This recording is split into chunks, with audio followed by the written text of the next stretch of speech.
Donc, au Québec, on a une grande capacité d'efficacité énergétique possible, au moins un 30 TWh. Tout le monde s'entend là-dessus, hein, Pierre-Olivier? Et donc, pour moi, c'est là-dessus qu'il faut plancher avant tout, quoi que ce soit d'autre. Si on pense, par exemple, à la romaine, ça a pris 15-20 ans entre dire on le lance et la production pour 8,5 TWh.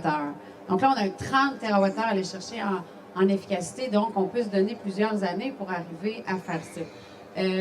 Et là, ma question, dans ma tête de fille pas économiste, je me dis que pourquoi que l'efficacité énergétique ne serait pas un développement économique comme l'éolien, le solaire ou n'importe quelle autre filière. Exemple, ce que j'ai compris en faisant ma recherche pour les gens qui partent de zéro comme moi, c'est que comment ça marche en énergie, c'est que quand Hydro-Québec a besoin d'énergie, ils vont faire un appel d'offres. Ils vont dire, nous avons besoin de 800 mégawatts d'électricité.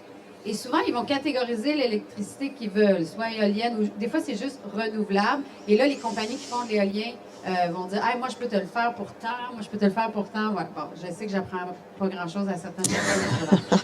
Mais là, moi, mon cerveau, il s'est dit la chose suivante et j'avais envie de vous entendre là-dessus. Pourquoi ne pas faire un appel en énergie en offrant la possibilité qu'elle soit répondue par une initiative d'efficacité énergétique? C'est-à-dire, pourquoi une compagnie ne pourrait pas dire hey, moi, je vais te le trouver, ton 800 mégawatts, mais en efficacité énergétique de telle façon? Pourquoi on se ferme les possibilités à que du nouveau développement, à que de la nouvelle production d'énergie? Monsieur Fitzgibbon? Ben, tu as raison, puis on le fait indirectement.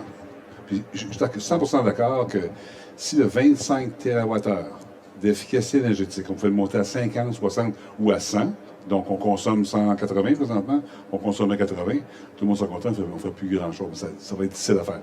Entre-temps, ce que nous, on fait, je vais donner l'exemple, je n'aime pas donner des exemples de compagnie, mais je vais le faire, Brainbox. On a fait un appel à projet pour voir comment on peut aider les nouvelles technologies. Dans ce cas-là, c'est la distribution hydroélectrique des bâtiments, parce qu'on peut prévoir avec l'intelligence artificielle quand on va devoir climatiser ou chauffer.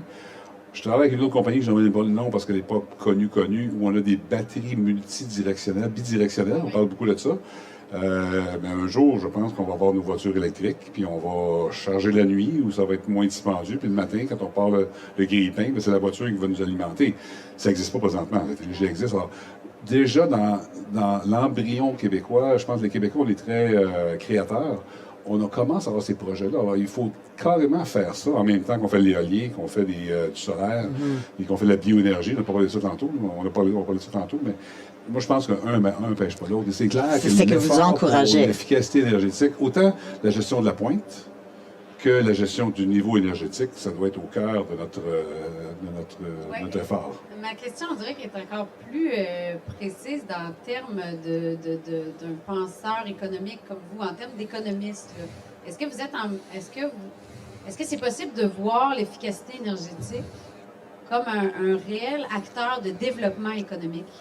Suivez-vous dans ma question comme un autre fabricant, un autre énergéticien?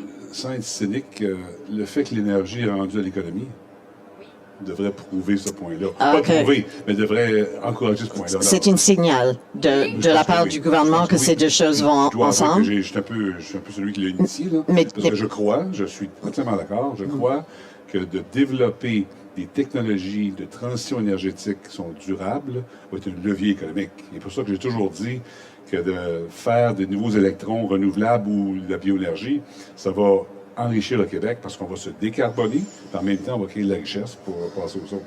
Entièrement d'accord. Mais un n'empêche pas l'autre.